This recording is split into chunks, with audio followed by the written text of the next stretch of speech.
Сәлем, 4 сынып математика 8 сабақ көп таңбалы сандарды жазбаша қосу және азайту тақырыбы. Бүгінгі сабақтан көп таңбалы сандар мен есептеулер орындап тексеретін боласың. Бірінші есеп жұптық жұмыс.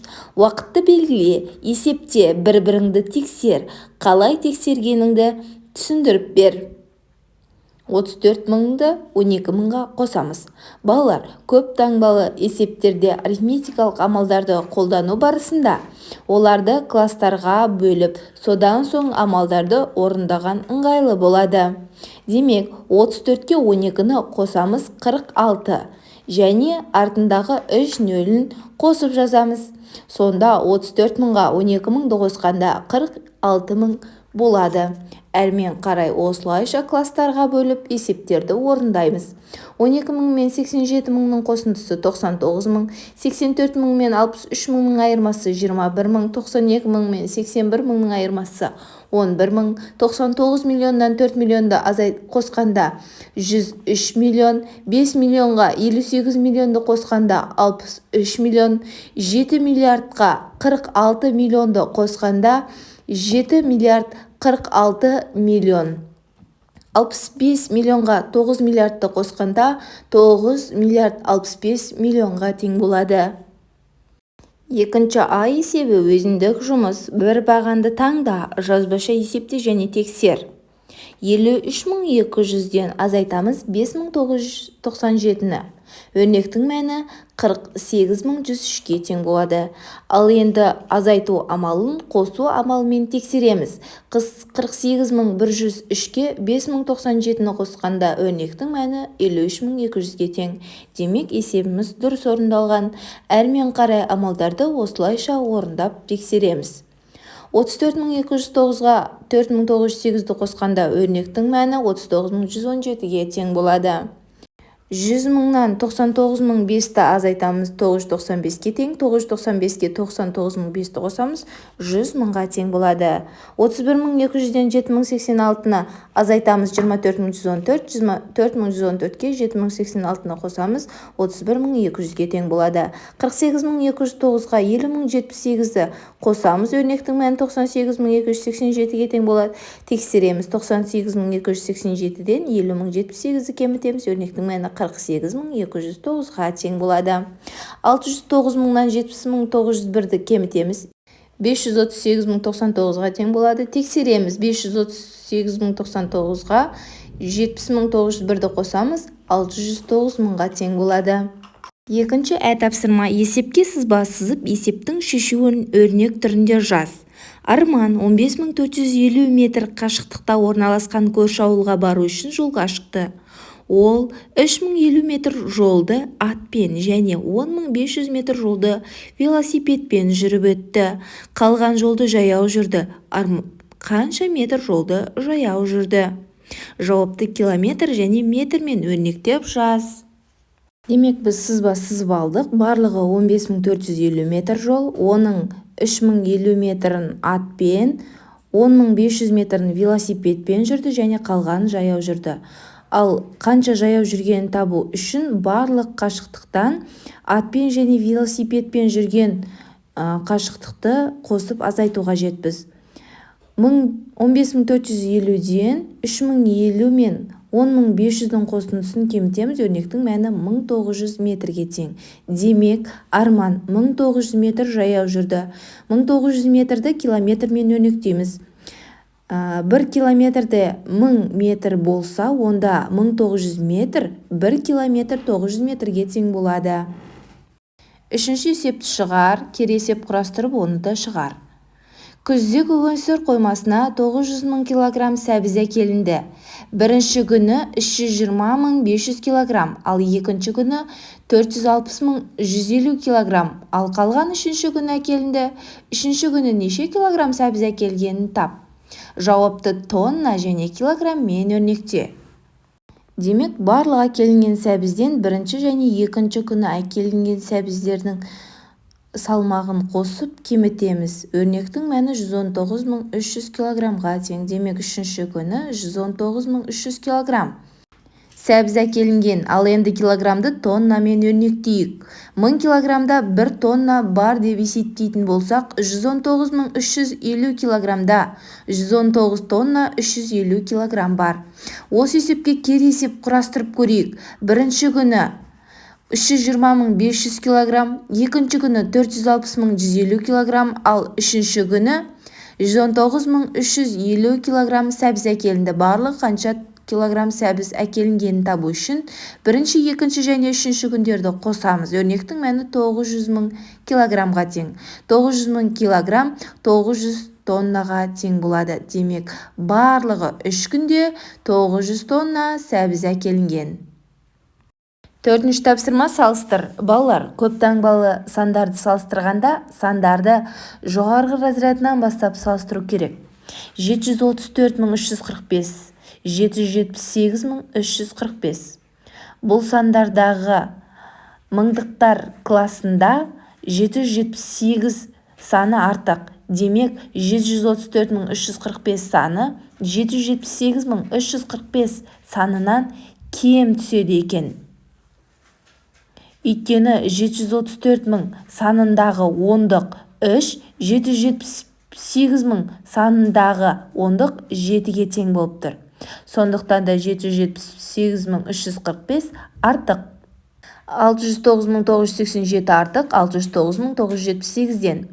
209.808 кем 890.209-дан. 1 миллионнан 999-ды кеміткенде артық болады. 100 мыңнан 99.799-ды кеміткенде. Өйткені оң жақтағы өрнек 1 миллион саны артық.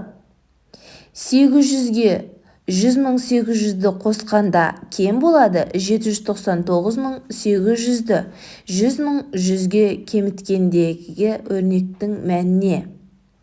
182.503 қосу n кем болады. n қосу 185.203-ке. Өйткені мұндағы n әріптерінің орнында кез келген сан болуы мүмкін. Ал 182.000 кем 185.000-нан. Сондықтан да n қосу 185.203 артық. Бесінші есеп сандармен ойын ойна. Өрнектерді дәптеріңе баған түрінде жаз және де есепте. 2, 5, 7, 4, 1 цифрларынан ең үлкен, ең кіші 5 таңбалы сандарды жаз. Олардың айырмасын тап.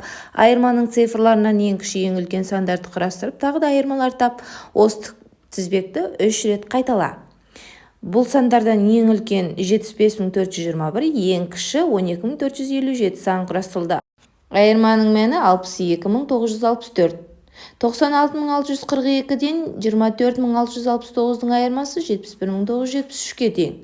97.731 мен 13.779-дың айырмасы 83.952-ге тең. 98.532-ден 23.582-ның айырмасы 74.950-ге тең болады. Алтыншы тапсырма жазбаша есепте және тексер. 903.256.251-ге 1.954.101-ді қосқанда өрнектің мәні 905.210.352-ге тең. Өрнекті азайту амалымен тексереміз. 100.456.925-тен 85.256.000-ды кеміткенде өрнектің мәні 15.200.925-ге тең болады. Жетінші тапсырма сандарды жаз. А. Мыңдар класының 45 бірлігі және 125 бірлік. Бұл 45.125 саны. Миллиондар класының 137 бірлігі және мыңдар класының 200 бірлігі. Бұл 137.200.000. Б. Мыңдар класының 20 бірлігі мен 350 бірлік. Бұл 20.350 саны. 8-ші есеп. Есептердің шешуін өрнек түрінде жазып шығар. 8-ші А. Бір ауылдың 18 жасқа дейінгі тұрғындарының саны 900 адам, ал екінші ауылдың 18 жасқа дейінгі тұрғындарының осы мөлшердің 3-тен 1 бөлігін құрайды. Екі ауылда 18 жасқа толмаған қанша адам тұрады? 900-ге қосамыз. 900-дің 3-тен 1 бөлігі 300 адамды. Өрнектің мәні 1200 адам. Демек есептің жауабы екі ауылда 1200 адам 18 жасқа толмаған. Тапсырмасы: жолаушының 9800 теңгесі бар, ол 4200 теңгеге пойызға, 500 теңгеге автобусқа билет сатып алды. Жолаушының қанша теңгесі қалды? 9800-ден кемітеміз. 4200 бен 500-дің қосындысы 4700-ді. Өрнектің мәні 5100-ге тең болады. Демек, бұл жолаушының 5100 теңгесі қалды. Тапсырмасы: жолаушының 9800 теңгесі болды, ол 4200 теңгеге Алматыға дейін және дәл сонша бағаға кері қайтатын билет сатып алды. Оның қанша теңгесі қалды? 4200-ді еселейміз. 8400. 9800-ден 8400-ді кемітеміз. Өрнектің мәні 1400-ге тең. Демек, бұл жолаушының 1400 теңгесі қалды. 9-шы тапсырма: теңдеулерді шешу. Алгоритм несіне түсір? Теңдеулерді шеш. Мұндағы күрделі теңдеулерді қарапайым теңдеуге айналдырып аламыз. Ол үшін амалдарды орындаймыз. 214-ті 2 есеге арттырамыз, 428. Енді мұндағы белгісіз санды табу үшін 70 мыңнан 428-ді кемітеміз. Белгісіз санның мәні 69572-ге тең.